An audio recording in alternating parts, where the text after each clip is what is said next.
दोस्तों, आपके सामने हम काशदेव भगवान की जन्म कथा का पार्ट 4 लेकर आए हैं। यदि आपने अभी तक काशदेव जन्म कथा का पार्ट 1, पार्ट 2 और पार्ट 3 नहीं देखा है तो डिस्क्रिप्शन में लिंक है, पहले उसे देख लें, तभी आपको पूरी कथा समझ में आएगी। काशदेव जन्म होने के बाद पूरे गांव में हंसी खुशी फैल गई थी। गांव की धोबन अपना नेग मांगने राजू चंदीले के यहाँ गई। अभी भी यह प्रथा है कि जब भी गांव में किसी के यहाँ बच्चे होते हैं तो किन्नर धोबी दान लेने के लिए घर पर आते हैं। गांव की धोबन जब राजू चंदीले के यहाँ गई तो काशदेव हंसने लगे। राजू चंदीले के पास उस समय कुछ भी देने के लिए नहीं था, इसलिए उन्होंने जो बाजरा अपने खाने के लिए रखा था उसी में से कुछ धोबन की धोती में डाल दिया। धोबन ने यह लेने से इनकार कर दिया और उसे फेंक दिया। तब भगवान काशदेव ने अपनी लीला दिखाई और जो बाजरा धोबन की धोती से चिपक गए थे वो हीरे मोतियों में बदल गए। यह देखकर धोबन आश्चर्यचकित हो गई और उसने जो बाजरा फेंक दिया था वो भी उसने नीचे से पूरा उठा लिया। इसकी खबर उसने वहाँ के राजा को दी। तब वहाँ का राजा माना लोहार हुआ करता था। यह बात जब माना लोहार ने सुनी तो वह काशदेव को देखने के लिए उनके घर गया।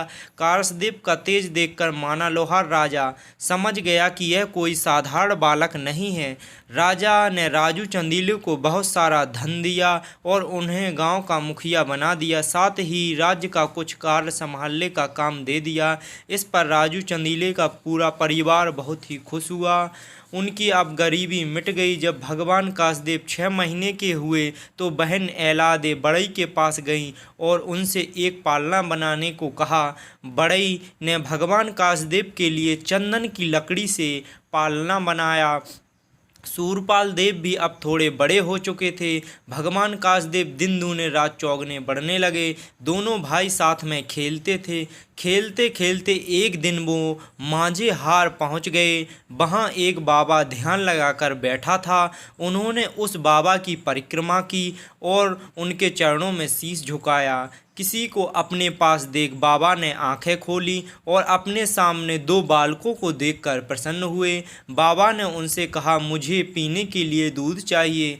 सूरपाल ने काशदेव से कहा, तुम यहीं रहो, मैं दूध लेकर अभी आ रहा हूँ। वह अपनी गाय का दूध लेकर बाबा के पास पहुँचे तो बाबा ने दूध पीने से मना कर दिया और बोले, मुझे बिना बछड़े वाली गाय का दूध चाहिए। इस पर दोनों भाई सोचने लगे। तब काशदेव ने कमंडल उठाया और अपने बिना बछड़े वाली गाय के नीचे रख दिया और उसके चरण छूकर बोले, हे गौ माता, मुझे उस बाबा को पिलाने के लिए दूध चाहिए, और गाय के थनों के नीचे कमंडल रख दिया।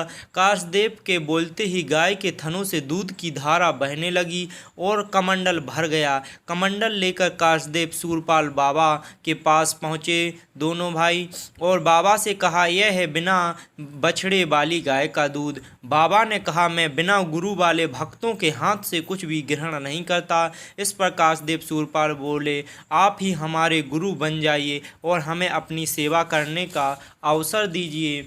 यह सुनकर बाबा प्रसन्न हुए और बात मान ली। कुछ दिन तक बाबा ने बहुत साधना की। काशदेव सूरपाल दोनों भाई उनकी सेवा दिल लगाकर करते थे। यह सब देखकर बाबा ने अपनी असली रूप प्रकट किया। वह कोई बाबा नहीं बल्कि भोलेनाथ भगवान थे। उन्होंने काशदेव सूरपाल को मंत्र दीक्षा दी और वहाँ से अंतर्ध्यान हो गए। इसके बाद तो दोनों भाई शिव की आराधना में लिप्त हो गए। वह प्रतिदिन शिव की घोर आराधना करते थे।